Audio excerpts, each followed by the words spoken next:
ओम णमो जिनाणम णमो णान गुरुडम णमो विद्यासायरम। मूकमाटी महाकाव्य। यहाँ पर कुंभकार प्रवेश कर रहा है। कुंभकार के संप्रेषण का असर माटी पर स्वतः पड़ते चला जा रहा है। जीवन में बहुत सारी स्थितियां ऐसी होती हैं जिनमें हमारी बस में कुछ नहीं होता। सब कुछ समय करता है। हम मूक दर्शक की तरह मात्र देख सकते, लेकिन कुछ स्थितियां ऐसी होती हैं जिसमें सब कुछ हमारे हाथ में होता है, लेकिन हम खो देते हैं, भूल जाते हैं, सुप्त पड़ जाते हैं या प्रमाद में उस समय को समझ नहीं पाते। ऐसे ही माटी के जीवन में एक नया संकेत, एक नया क्षण, एक नई दिव्यता का प्रसंग घट रहा है। वहाँ से कुंभकार बढ़ रहा है और यहाँ माटी के मन में एक नया स्पंदन आ रहा है, एक नई ऊर्जा और उत्साह छा रहा है। आइए उसी को यहाँ पर आज देखते हैं। प्रश्न नंबर 24। यह लो क्या मंगल घटना का संकेत। जब कुछ मंगल घटनाएं घटती हैं तो कुछ शुभ संकेत भी मिलते हैं। पूज्य गुरुदेव निमित्त शास्त्र के भी महान ज्ञाता हैं और पूर्वाचार्यों ने पग पग पर इन निमित्तों का प्रयोग भी किया है। उन्हीं में से एक प्रयोग यहाँ बतलाया जा रहा है कि कैसे कुछ अच्छा होने के पहले कुछ अच्छे संकेत भी मिलते हैं, तो कुछ बुरा होने के पहले कुछ बुरे संकेत भी मिलते हैं। लेकिन हम और आपको अच्छी तरह ये समझना है कि क्या अच्छा होने वाला है, क्या बुरा होने वाला है, ये हम जान सकते हैं, लेकिन उसे बदलने के लिए हमें बहुत बड़े पुरुषार्थ की आवश्यकता होती है। इसलिए हम अपने पुरुषार्थ को भी ध्यान में रखते हुए उस स्थिति को समझें। अचेत से सचेत हो, खेत से खेत, खेत से खेत, बेग समेत वेद समेत, स्फुरित दिगवाला एक मृग, उछाल छलांग भरता, पथ को लांग जाता है, सुदूर जा अंतर्धान खो जाता है। बाए हिरण दाए जा, लंका जीत राम घर आए। बाए हिरण दाए जाए, लंका जीत राम घर आए। इस सुक्ति की स्मृति ताजी हो आई और दूर सुदूर माटी ने देखा, घाटी में दिखे कौन वह, परिचित है या अपरिचित। अपनी ओर ही बढ़ते बढ़ते आ रहे वह श्रमिक चरण, और फूली नहीं समाती भोली माटी है, घाटी की ओर ही अपलक ताक रही है। भोर में ही उसका मानस विभोर हो आया। और अब उसे आगे देखेंगे। तो यहाँ कहते हैं आचार्य भगवान एक मंगल घटना का कुछ संकेत यहाँ दिखाई पड़ रहा है। कैसे? अचेत से सचेत हो, जो अभी तक सुप्त था वो कोई जागृत होकर, आनंदित होकर, खेत से खेत, खेत से खेत, अर्थात इस खेत से उस खेत और उस खेत से इस खेत, इस प्रकार उछलता हुआ, कूदता हुआ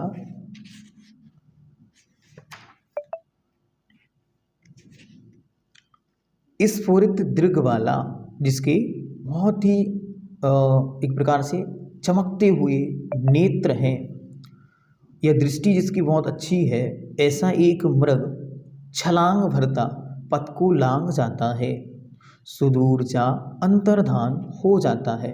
अंतर्धान मतलब खो जाता, दिखा, आया, छलांग मारी और चला गया। कहाँ चला गया? तो अंतर्धान हो गया, अर्थात कहीं खो गया। कहाँ खो गया? तो बतलाते। बड़ी बड़ी सुंदर सी जिसकी आंखें थीं, बड़ा सुंदर तो दिखने में था, वह हिरण दिखा तो सही लेकिन कहाँ खो गया पता नहीं चला। तभी वो कहते हैं कि वाये हिरण दाएं जा, बाएं दिशा से आता हुआ हिरण यदि दाएं की ओर चला जाता है तो लंका जीत राम घर आए। और जब राम अपने युद्ध के लिए जा रहे थे तब वहाँ पर एक मंगल शकुन हुआ था, जिसे पद्म पुराण में आचार्य भगवंत ने प्रयोग किया है। उसे आचार्य भगवंत ने यहाँ पर सूक्ति के रूप में रखा है कि जब बाएं से आता हुआ हिरण दाएं की ओर जाता है तो उसका शुभ संकेत, शुभ का वह प्रतीक होता है, मंगल का वह प्रतीक होता है, और वो बतलाता है कि इसी निमित्त के कारण यह निमित्त उस दिन भी घटित हुआ था जब श्री राम लंका जीतकर आए थे। इस सूक्ति की स्मृति ताजी हो आई और दूर सुदूर माटी ने देखा, घाटी में दिखे वह कौन। उसने देखा कि माटी में कोई दिखा, घाटी में कोई दिखाई पड़ रहा है, घाटी से कोई आ रहा है। कौन है वह, परिचित है या परिचित, मैं उसे जानती हूँ या नहीं। अपनी ओर ही बढ़ते बढ़ते वह आ रहे वह श्रमिक चरण, जो श्रम से थक गए हैं या श्रम से युक्त हैं, ऐसे चरण मेरी ओर बढ़ रहे हैं। और फूली नहीं समाती, भोली माटी है, घाटी की ओर ही अपलक ताक रही है, क्योंकि उसे माँ ने पहले बतला दिया था कि कोई आने वाला है जो तुम्हारा कल्याण पथ प्रकाशित करेगा। इसलिए वह अपलक, बिना पलक झपकाए उस ओर देख रही है। और फूली नहीं समाती, आनंदित है क्योंकि उसका कोई अपना आ रहा है। भोर में ही उसका मनस विभोर हो आया और सुबह सुबह ही उसे एक अद्भुत आनंद मिल गया, क्योंकि अब जो सुबह है वो अद्भुत है, वह आनंदित है और उसमें कुछ अद्भुत घटने वाला है। माटी को मांगलिक कार्य कुंभकार का आना, माटी को उठाकर अपने उपाश्रम में ले जाने का संकेत मिला। सामने से बड़ी बड़ी खुली आंखों वाला एक हिरण जो कि सोया हुआ था जागृत हुआ, बड़ी स्फूर्ति के साथ विवेकपूर्वक खेत से खेत लांघता हुआ पथ की पार बहुत दूर जा विलीन हो जाता। इस दृश्य को देख माटी को एक सूक्ति याद आई, बाएं हिरण दाएं जाए, लंका जीत राम घर आए, अर्थात सफलता निश्चित है। कुछ उक्तियाँ, कुछ सूक्तियाँ, कुछ चीज़ें मन में ऐसी बस जाती हैं कि वे घटना के पूर्व ही उनका संकेत हमें दे देती है कि ऐसा कुछ होने वाला है। क्या होगा वो समय ही बतलाएगा, लेकिन वह माटी को बड़ा आनंद को देने वाला है। और वह भोली माटी जो टकटकी लगाकर घाटी की ओर निहार रही थी, उसे बहुत दूर घाटी में कोई व्यक्ति दिखा, अपना कोई आने वाला हो तो थोड़ा सा संकेत भी काफ़ी होता है। वही यहाँ माटी के साथ घट रहा है। उसे पता चल गया है कि कुंभकार प्रभात में आने वाले हैं। अब प्रभात में आने वाले हैं तो अभी प्रभात हो उसके पहले ही उसके मन में एक आनंद सा छा रहा है, और उस आनंद में वह उछल उछल कर बार बार झांक कर देख रही है, अपलक ताक रही है कोई आने वाला है, वो आने वाले हैं। विचारती है वह कौन है, वह मुझसे परिचित है या अपरिचित, किंतु वे श्रमिक चरण मेरी ओर ही आ रहे हैं। देखकर माटी का मन प्रसन्नता से भर गया। सुबह सुबह ही उसका मन आनंदित हो उठा। अब आगे और कुछ माटी को अनुभूत होता है, उसकी अनुभूतियां यहाँ लिखी जा रही हैं। अब तो वह चरण निकट सन्निकट ही आ गए, फैलाव घट रहा है, धीरे धीरे दृश्य सिमट सिमट कर घना होता जा रहा है और आकाशीय विशाल दृश्य भी इसीलिए शून्य होता जा रहा है। समीपस्थ इष्ट पर दृष्टि टिकने से अन्य सब लुप्त ही होते हैं। क्या पंक्तियां हैं, क्या अद्भुत असार है उसमें। इसको बाहर से फिर से पढ़ें। समीपस्थ इष्ट पर दृष्टि टिकने से अन्य सब लुप्त ही होते हैं। अब इस एक पंक्ति पर कितना कुछ गहन चिंतन गुरुदेव ने दिया कि जब कोई अपना है और उस पर अपनी दृष्टि टिक जाए तो बाकी सब स्वतः ही लुप्त हो जाते हैं, बाकी सबका बोध समाप्त हो जाता है। अब वो समीपस्थ कौन है, वो हमारी आत्मा हो सकती है, वो समीपस्थ हमारे प्रभु, हमारे गुरु या हमारा कोई अपना हो सकता है। तो क्या कह रहे हैं कि अब वो चरण निकट सन्निकट ही आ गए हैं, धीरे धीरे और वह पास आता चला जा रहा है और अधिक पास आ गए, सन्निकट बिल्कुल पास। फिर कहते हैं फैलाव घट रहा है, धीरे धीरे दृश्य सिमट सिमट कर। जैसे जैसे शिल्पी के चरण पास आते जा रहे हैं, फैलाव घट रहा है। जो बहुत लंबी भूमि थी, जो माटी की दृष्टि में थी, वो कम होती चली जा रही है, क्योंकि उसकी दृष्टि केवल अपने उस कुंभकार पर है, इसलिए दूर तक अब कुछ नहीं देख पा रही है। बाहरी दृश्य सिमट कर घना संकुचित होता जा रहा है, इसलिए विशाल आकाशीय दृश्य भी लगभग अस्तित्वहीन हो रहा है। अभी दूर तक देखती थी तो सुदूर आकाश था, सीमातीत दिखाई दे रहा था, अब कुछ दिखाई नहीं दे रहा है। ठीक ही है, निकट स्थित इष्ट जो प्रयोजनवान हो, जब उस पर दृष्टि टिक जाती है तो अन्य सभी वस्तुएं लुप्त हो जाती हैं। इससे आपको ये समझाया जा रहा है कि जो आपको करना है बस उस पर दृष्टि रखनी है, अन्य सब लुप्त हो जाएं, अन्य सबको भूल जाना है, अन्य सबसे कोई प्रयोजन नहीं, अन्य सब कौन है हमको कोई मतलब नहीं, अन्य सबसे हमारा कोई तात्पर्य नहीं, हमारे लिए तो केवल हमारा कौन समीपस्थ प्रयोजनवान इष्ट पुरुष ही बस दिखाई देना चाहिए। हमको एक मंत्र दिया था, क्या था वो मंत्र? एक मंत्र मिला था, उस मंत्र में उन्होंने हमको कहा था क्या कि आपको जो आपका प्रयोजनवान कार्य है उसके अलावा अन्य में न सोचना न बोलना। ध्यान से सुनना, आपको कोई कहे कि आपको इस विषय में क्या विचार है, आप स्पष्ट कहो इसके विषय में मैंने कभी चिंतन नहीं किया, मेरा कोई विचार नहीं है, क्योंकि मेरा वो प्रयोजन नहीं है, जो प्रयोजनीय नहीं है उसके विषय में मेरा क्या विचार हो। तो जब मैंने उस पर कोई विचार ही नहीं किया तो मैं कैसे बदलाऊं। इसी प्रकार उज्ज्वल यहाँ पे कह रहे हैं कि समीपस्थ इष्ट पर दृष्टि टिकने से अन्य सब लुप्त ही होते हैं, सब समाप्त हैं, सब अपनी जगह स्थित हैं, मेरा काम मैं कर रहा हूँ।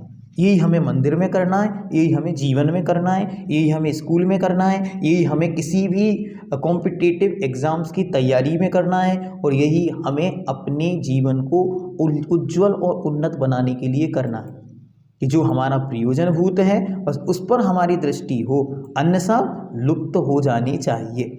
जो प्रयोजनवान है, जो हमारे इष्ट है, बस उस पर ही हमारी दृष्टि हो, अन्य सब से हमारा कोई प्रयोजन नहीं, अन्य सबसे हमारा कोई तात्पर्य नहीं, वे सब लुप्त ही रहें, सुप्त ही रहें, हमको हमारा उनसे कोई प्रयोजन नहीं। ठीक, आगे लोग धन पूरा का पूरा एक चेहरा जो भरा है अनन्य भावों से, अदम्य चावों से सामने आ उभरा है। और जैसे जैसे वो पास आता चला जा रहा है तो पास आते आते कुछ अद्भुत हो रहा है। क्या हो रहा है? लो धन, अब तो पूरा का पूरा एक चेहरा सामने प्रकट हो गया, प्रकट हुआ। वह चेहरा आत्मीय भावों से और अदम्य, जिसको दबाया ना जा सके ऐसे उत्साह से भरा है। चाव मतलब तो उत्साह, तो कहते हैं अदम्य, जिसको कोई दबा नहीं सकता, ऐसे चावों से भरा हुआ एक चेहरा हमारे सामने आकर खड़ा हो गया है। मानो उसे उसके गुरु, उसका जीवन निर्माता, उसका सब कुछ दिखाई पड़ने लगा हो। जिसका भाल वह बाल नहीं है, वृद्ध है, विशाल है, भाग्य का भंडार है। सुनो, जिसमें तनाव का भार विकार कभी भी आश्रय नहीं पाता। अच्छा सीधी एक एक चीज़ में सारी चीज़ें रखने का प्रयास कर। जैसे अभी आपको निमित्त शास्त्र का एक बीज मंत्र दिया कि जब कोई जानवर दाएं से आकर बाएं की ओर जाता है तो शुभ का संकेत लाता। वैसे अब यहाँ पे एक सामुदायिक शास्त्र रख रहे हैं। सामुदायिक शास्त्र होता है शरीर के अंगों को देखकर ये निर्णय करना कि ये शुभ है या अशुभ है। तो हम लोग, आप लोग बहुत अच्छी तरह, कोई बच्चा दिखता है और वो उसका चेहरा अच्छा उठा हुआ भरा हुआ हो तो सब लोग सामान्य से कहते हैं ये बच्चा तो भाग्यशाली है, पुण्यशाली है। ऐसे यहाँ पे आदर्शी कहते हैं जिसका बाल नहीं, बाल मतलब छोटा नहीं है, वृद्ध है, विशाल है और भाग्य का भंडार है। जिसका चेहरा, जिसका मस्तिष्क, भाल मतलब होता है मस्त, जिसका मस्तक बड़ा हुआ है वह भाग्यशाली है। और सुनो, जिसमें तनाव का भार नहीं, कभी भी आश्रय नहीं पाता, उसको कभी तनाव नहीं घिरते, उसको टेंशन नहीं होती, क्योंकि उसका काम इतना सुंदर है। अभी उसके काम के विषय में आचार्य बताएंगे कि जब हम काम करें तो ये ना सोचें कि ये काम ही सब कुछ है, बल्कि इससे बड़ा हमारा जीवन है। काम उस जीवन का एक हिस्सा है। हम और आप क्या करते, काम करते समय ये भूल जाते हैं कि हमारा जीवन कुछ पार्ट है। हम क्या करते हैं, उस काम को ही अपना जीवन बना लेते हैं, इसलिए वो काम ही हमें तनाव पैदा कराने लगता है। वह एक कुशल शिल्पी है जिसका माथा अनुभवों की विरुद्धता को लिए विस्तृत भाग का भंडार है, अज्ञानता से घिरा हुआ नहीं है और ना ही इस माथे पर तनाव झलकता है, एकदम शांत है। और क्या विशेषता है उसकी, तो कहते हैं अविकल्पी है वह, दृढ़ संकल्पी मानव, अर्थहीन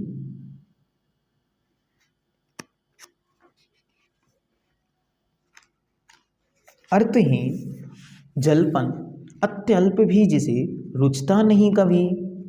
पूज्य श्री उस शिल्पी का वर्णन कर रहे हैं, वर्णन करते हुए कहते हैं वह कैसा है। तो सबसे पहले तो उसके सिर के विषय में वर्णन करते हुए कहते हैं जिसका भाल भय बाल नहीं, वृद्ध है, विशाल है, भाग्य का भंडार, सुनो जिसमें तनाव का भार विकार कभी भी आश्रय नहीं पाता।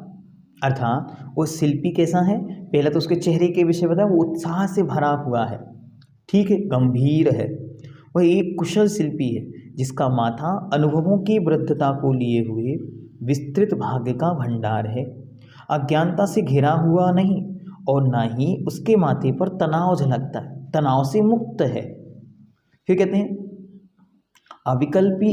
अविकल्पी है वह, दृढ़ संकल्पी मानव, अर्थहीन जलपन अत्यल्प भी जिसे रुचता नहीं कभी। वह दृढ़ संकल्प से भरा हुआ समस्त मानव विकल्पों से रहित है और कैसा है, अविकल्पी है, विकल्पों में नहीं उलझता, दृढ़ संकल्पी मानव है और अपने संकल्पों के प्रति समर्पित है। और अर्थहीन जलपन, अर्थ मतलब होता है प्रयोजन और हीन मतलब व्यर्थ, व्यर्थ जलपन मतलब व्यर्थ बोलना, जिसे थोड़ा सा भी रुचता नहीं, अच्छा नहीं लगता, वो व्यर्थ बोलता ही नहीं, एकदम शांत रहता है। वह एक कुशल शिल्पी है जिसका शिल्प कण कण के रूप में विखर माटी को नाना रूप प्रदान करता है। वह कुशल शिल्पी है, वह अपनी शिल्प कला से कण कण में बिखरी माटी को अनेक प्रकार के सुंदर सुंदर रूप प्रदान करता है, उन्हें बहुत सुंदर सुंदर आकार प्रदान करता है। बिखरी हुई यहाँ वहाँ पदक में दलित माटी जो एक सुंदर जीवन दान करता है। सरकार उससे कर नहीं मांगती क्योंकि इस शिल्प के कारण चोरी के दोष से वह सदा मुक्त रहता है।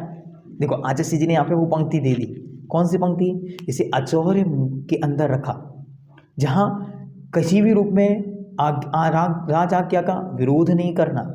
दूसरा, जब अचौर्य अनुव्रत का लक्षण लिखा तब उन्होंने वहाँ पे लिखा कि वह माटी, मिट्टी और जल को छोड़कर बाकी कोई भी चीज़ किसी की आज्ञा से ग्रहण, बिना किसी की आज्ञा के ग्रहण नहीं करता। उसी पंक्ति को यहाँ पर उन्होंने जीवित किया कि वह माटी, मिट्टी और पानी इन दो का ही प्रयोग करता है, तीसरे का उसके प्रयोग नहीं होता, इसलिए वह कर का पात्र नहीं बनता, अर्थात उसे टैक्स नहीं देना पड़ता और वो टैक्स से बच जाता है। तो टैक्स की चोरी का दोष भी नहीं लगता और किसी प्रकार की चोरी का दोष उसके नहीं लगता। इससे उसके व्रतीपने का अर्थात उसके जीवन की संयमित पने का धार्मिक संस्कार प्रकट होता है। फिर से देखते, सरकार उससे कर नहीं मांगती क्योंकि इस शिल्प के कारण चोरी के दोष से वह सदा मुक्त रहता है। यहाँ उसके अचौर्य व्रत का पालन भी हो गया और अचौर में लगने वाले अतिचार का निराकरण हो गया। अर्थ का अपव्यय करना तो बहुत दूर, अर्थ का व्यय भी वह शिल्प करता नहीं, बिना अर्थ शिल्पी को यह अर्थवान बना देता है। युग के आदि से आज तक इसने अपनी संस्कृति को विकृत नहीं बनाया, बिना दाग है वह शिल्पी और वह कुशल शिल्पी। देखो उसके एक एक शब्द की क्या अद्भुत अनुभूतियाँ हैं। अचौर्य व्रत के धनी है वो व्रती, व्रती नहीं होकर भी वह शिल्पी अचौर्य व्रत का पालन करता है। ये धर्म का कण कण में ढूंढकर उसका शंखनाद करना कि धर्मात्मा मात्र व्रतों के पालन करने वाले नहीं होते, अपितु एक अव्रती व्रती भी, श्रमिक भी, एक कुंभकार भी कैसे व्रतों की श्रद्धा अपने हृदय में भरता है, रखता है और तदनुसार वह कार्य को करता है। क्या कहते हैं आगे, कहते हैं वह शिल्पी अर्थ का अपव्यय करना तो बहुत दूर, अरे वह शिल्पी धन का अपव्यय तो दूर, धन का व्यय भी नहीं करता, अपितु निर्धन शिल्पी को धनवान बना देता है। क्या सूत्र दिया आचार्य जी ने? पहला तो अर्थ का अपव्यय नहीं करना, और दूसरा अर्थ का व्यय भी वह शिल्पी करता नहीं। जो प्रयोजनभूत द्रव्य है, रुपया पैसा जिसे हम कहते हैं, अर्थ का मतलब है यहाँ पैसा, तो पैसे का अपव्यय व्यर्थ का प्रयोग तो छोड़ो, बहुत दूर अर्थ का व्यय मतलब खर्च भी वह शिल्पी नहीं करता। बिना अर्थ, बिना अर्थ मतलब बिना प्रयोजन के, व्यर्थ तो छोड़ दो, अपव्यय तो छोड़ दो, जब तक जरूरत नहीं तब तक उसका प्रयोग नहीं करता, इसे कहते हैं अपरिग्रह। इसे परिग्रह परमाणु व्रत, ये अपरिग्रह का सिद्धांत है। एक एक सिद्धांत जीवित कर रहे हैं आचार्य श्री जी। पहले अचौर को रखा, अब अपरिग्रह को, अभी अहिंसा रखेंगे तो अद्भुत अहिंसा उसके अंदर अंग की दिखलाएंगे। क्या करेंगे, फिर से इसको पंक्ति को बार बार पढ़ें और इसका प्रयोग करना है जीवन में कि अर्थ का अपव्यय करना तो बहुत दूर, अर्थ का व्यय भी वह शिल्पी करता नहीं। बिना अर्थ शिल्पी को यह अर्थवान बना देता है, इसलिए वह शिल्पी पैसे वाला बन जाता है। जो कि आदि से आज तक इसने अपनी संस्कृति को विकृत नहीं बनाया। बिना दाग है वह शिल्पी, और वह बिना दाग है यह शिल्प, और वह कुशल शिल्पी। दोनों बिना दाग के हैं, इनमें आज तक कोई दाग नहीं लगा। इन्होंने अपनी संस्कृति को विकृत नहीं किया, हमेशा हमेशा अपनी संस्कृति को सुरक्षित बनाए रखा है। युग के आरंभ में भगवान विश्वेश्वर महादेव, आदि शिव, आदि योगी, आदिनाथ महास्वामी ने प्रजापति बनकर इसे उपदेश दिया था। उस उपदेश का अक्षरशः पालन कर रहा है यह शिल्पी, इसलिए ये सब भगवान आदिनाथ के वंशज हैं, इसलिए ये सब भगवान आदिनाथ की संतानें हैं।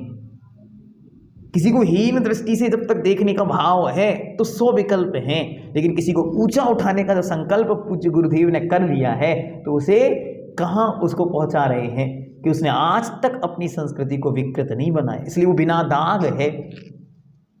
आगे कहते हैं युग के आदि में इसका नामकरण हुआ है कुंभकार। अब एक एक शब्द को देखना, इसके युग के आदि में इसका नाम भगवान विश्वेश्वर महादेव ने किया था और उसका नाम दिया था कुंभकार। अभी कुंभकार क्या है? कु यानी धरती और भा यानी भाग्य होता है। यहाँ पर जो भाग्यवान, भाग्य विधाता हो कुंभकार कहलाता है। यथार्थ में प्रतिपदार्थ व स्वयंकार हो कर भी वह उपचार हुआ है, शिल्पी का नाम कुंभकार हुआ है। एक एक शब्द को आचार्य तोड़कर उसके अंतरंग की जो गहराइयों में जाते हैं, ये आचार्य जी का शब्द ज्ञान और उनके द्वारा शब्दों को मिला एक नया जीवन दान समझ में आता है। कितनी सुंदर पंक्ति है। युग के आदि में इसका नामकरण हुआ है, आज का नहीं है, ये भगवान आदिनाथ महास्वामी के समय का है। और नाम क्या है? कुंभकार। कुंभम करोति इति कुंभकारः, जो कुंभ को करने वाला है, बनाने वाला है, उसका नाम कुंभकार है। वो भी कैसे बना? तो कु का शब्द का अर्थ है पृथ्वी, धरती, और वहाँ यानी भाग्य होता है। यहाँ पर जो भाग्यवान, भाग्य विधाता हो कुंभकार कहलाता है। कैसा है वो कुंभकार? यथार्थ में प्रतिपदार्थ वह स्वयंकार हो कर भी यह उपचार हुआ है, शिल्पी का नाम कुंभकार हुआ है। तुरंत निश्चय और व्यवहार, जैसे भगवान कुंद कुंद देव बोल रहे हो, जैसे भगवान नेमिचंद महाराज बोल रहे हो, तुरंत कहा कुंभकार मतलब भाग्य का विधाता, जो उस घड़े को, उस माटी को एक नया जीवन देते हैं। तुरंत कहा नहीं, प्रतीप यथार्थ वास्तविकता में निश्चय से तो प्रतिपदार्थ, हर एक पदार्थ, हर एक द्रव्य वह स्वयंकार होकर भी अपने आप ही आकार लेता है। प्रदेशत्व नाम का गुण है, द्रव्यत्व नाम का गुण है, उनके कारण वो स्वयं ही उस रूप में आकार ले रहा है। जिसे हमने निश्चय कहा था, जिसे हमने उपादान शक्ति कहा था कि वह मिट्टी स्वयं घट रूप बन रही है, लेकिन फिर भी उपचार हुआ है। शिल्पी का नाम कुंभकार हुआ है और उपचार करके ही उसका नाम व्यवहार से मात्र ऐसा कहा जा रहा है। कितनी सुंदर पंक्तियां। वास्तविकता में यहाँ कोई किसी का कुछ भी करने वाला नहीं है, लेकिन फिर भी जो हमारे जीवन में थोड़ा सा भी कुछ करता है वो हमारा कुंभकार है, भाग्य विधाता है, हमारा भाग्य का सृजक है। इसलिए वह हमारे द्वारा प्रशंसनीय है, आदरणीय है, सम्माननीय है। यथार्थ वास्तविकता में, निश्चय नय में तो हर द्रव्य अपना परिणमन स्वयं कर रहा है, उसमें किसी पर का कोई सहयोग भी नहीं है, क्योंकि वह स्वयंकार अपने आप ही उस आकार को प्राप्त हो रहा है। वहाँ आकार को करने वाला, आकार को बनाने वाला, आकार को देने वाला अन्य कोई नहीं है। आइए अब आगे। हाँ, अब शिल्पी ने कार्य की शुरुआत में ओंकार को नमन किया और उसने पहले ही अहंकार का वमन किया। कर्तव्य बुद्धि से मुड़ गया वह और कर्तृत्व बुद्धि से मुड़ गया वह और कर्तव्य बुद्धि से जुड़ गया वह। हाँ, यह मुड़न जुड़न की क्रिया, ये आर्य कार्य की निष्पत्ति तक अनिवार्य होती है। सबसे पहले क्या किया उस शिल्पी ने? आकर सबसे पहले अपनी कार्य की शुरुआत में ओंकार को नमन किया, जो हम बार बार बोलते हैं। क्या बोलते? ओकारम बिंदु संयुक्तम नित्यम ध्यायन्ति योगिनः कामदम मोक्षदम चैव ओंकाराय नमो नमः। और उस ओंकार को ही वह शिल्पी सबसे पहले नमस्कार करता है। वह ओंकार क्या है? वह पंच परमेष्टि का वाचक है। वह ओंकार क्या है? वह इस सृष्टि की सर्वश्रेष्ठ सत्ता का बोधक है। वह ओंकार क्या है? भगवती जगत कल्याणी जिनवाणी का प्रतीक है। वह ओंकार क्या है? वह प्रणव बीजक्षर है, जो संपूर्ण कमियों को, दोषों को, गलतियों को दूर करके स्वच्छता को बढ़ाने वाला है, बतलाने वाला है। ऐसा उस ओंकार को उसने नमस्कार किया और उसने पहले ही अहंकार का वमन किया। नमस्कार का तात्पर्य क्या है? किसी के आगे झुकना। कुछ मुझसे बड़ा है तब तो ही मुझे अहंकार नहीं आएगा। अगर मैं स्वयं को सबसे बड़ा मानूंगा तो मुझ में अहंकार की संभावना है। इसलिए उस शिल्पी ने सबसे पहले उस प्रभु को नमस्कार किया और नमस्कार करके प्रभु के सामने प्रार्थना कर रहा है। इसलिए वह अहंकार से मुक्त हो गया। उसने क्या किया? एक कर्तृत्व बुद्धि से मुड़ गया वह और कर्तव्य बुद्धि से जुड़ गया वह। उसने अपने कर्तापने को दूर कर दिया कि मैं इस माटी का कोई करने वाला हूँ, और उसने अपना कर्तव्य समझकर उस कार्य को प्रारंभ कर दिया। हाँ, यह जुड़न मुड़न की क्रिया ही कार्य की निष्पत्ति तक अनिवार्य होती है। जब तक कार्य पूरा नहीं होगा, किसी से छोड़ना, किसी से जुड़ना, ये निश्चय है, ये व्यवहार है। इसको इस समय छोड़ना और इससे जुड़ना, ये निरंतर चलता रहता है। ऐसा नहीं है कि कभी ऐसा नहीं होता, हमेशा ऐसा होता है। क्या छोड़ना, क्या ग्रहण करना, ये हमको ध्यान में रखना होता है। इससे ही परिणामों में निर्मलता आती, इसी से हमको विवेक और बुद्धि का बोध होता है। वरना संसार का सारा गुण और सारा गोबर एक हो जाएगा। इसलिए जो किससे छोड़ना है, किसे ग्रहण करना है, ये हमारी बुद्धि का विषय होना चाहिए। कर्तव्य बुद्धि को पकड़ के रखना है, लेकिन कर्ता बुद्धि को छोड़ देना। अगर वो ये छोड़ ले, हमको कुछ नहीं करना है, और निष्क्रिय बन के बैठ जाए, तो माटी कभी घड़ा ना बन पाए। और माटी, इसके लिए हमने एक बहुत सुंदर उदाहरण पहले आपको दिया था कि किसी के मन में एक बार भाव आ गया, मानो माटी के मन में भाव आ गया, क्या? मैं तो घड़ा बनूंगी। क्यों? मेरी माँ ने बोला है। अब वो कुंभकार से कहे, तुम आओ तो नहीं आओ तो मुझे कोई मतलब नहीं, मुझे तुमसे कोई प्रयोजन नहीं, मैं घड़ा बनूंगी। तो कुंभकार गुस्सा आ गया। कुंभकार ने कहा, अच्छा तुम घड़ा बनोगी, बन जाओ, अब मैं तुम्हें लेके नहीं जाता। तो क्या कभी माटी घड़ा बनेगी? कभी नहीं बनेगी। शक्ति है, हाँ, उपादान में शक्ति बराबर है, लेकिन घड़ा बनने नहीं, घड़ा कभी नहीं बनेगी, क्योंकि घड़ा निमित्त के बिना बन नहीं सकती। ऐसे ही मानो कुंभकार को गुस्सा आ जाए और कुंभकार गुस्से में कहे नहीं नहीं अब तो मैं बिना माटी के घड़ा बनाऊंगा, तो माटी हंसती है और हंसकर कहती है अच्छा जाओ और बिना मुझसे मेरी सहायता के तुम घड़ा बना के दिखाओ। तो बिना मिट्टी के जब तक मिट्टी स्वयं घटाकार ना हो जाए, घट के आकार को स्वीकार ना कर ले, तब तक कोई कुंभकार उसे घड़ा नहीं बना सकता। ये है दोनों को समझने की व्यवस्था। ये हमें अपने जीवन में समझना है। हमने क्या बनाया और हमने क्यों बनाया, कैसे बना, उस द्रव्य की स्वयं की अपनी द्रव्यत्व शक्ति है, उसकी स्वयं अपनी प्रदेशत्व शक्ति है, उसके स्वयं की अपनी अस्तित्व शक्ति है। इसके कारण उसका परिणमन और उसका इस रूप में हो रहा है। मैं करने वाला कोई नहीं होता। ये है अहंकार को छोड़ना। इस अहंकार के ऐसे एक बहुत सुंदर दृष्टांत हमको समझ में आता। क्या, एक बार एक माँ थी और वो माँ रोज दही बनाती थी। दही बनाने के पहले उस दूध को उबालकर उसमें 2 बादाम डालती थी। जब वो बादाम डालती थी तो बादाम डालने के पहले 9 बार नमोकार मंत्र पढ़ती थी और 9 बार नमोकार मंत्र पढ़ के प्रभु का स्मरण करके डाल देती थी। डालने के बाद और वो सबको सुबह अच्छी तरह उस दही को खिलाती, रोज क्रिया ऐसी करती। किसी दिन कदाचित दही ठीक नहीं बना तो घर वालों ने बोला, अरे क्या तुमने कल भगवान का नाम नहीं लिया था इसलिए दही ठीक नहीं बना। वो कहती है हाँ, कल मैं भगवान का नाम लेना भूल गई, शायद इसलिए दही ठीक नहीं बना। तब उसकी बहू ने देखा था कि तो वो नमोकार मंत्र तो पढ़ा था, फिर दही ठीक क्यों नहीं बना। उसने पूछा माँ आपने सबके सामने ऐसा क्यों बोला।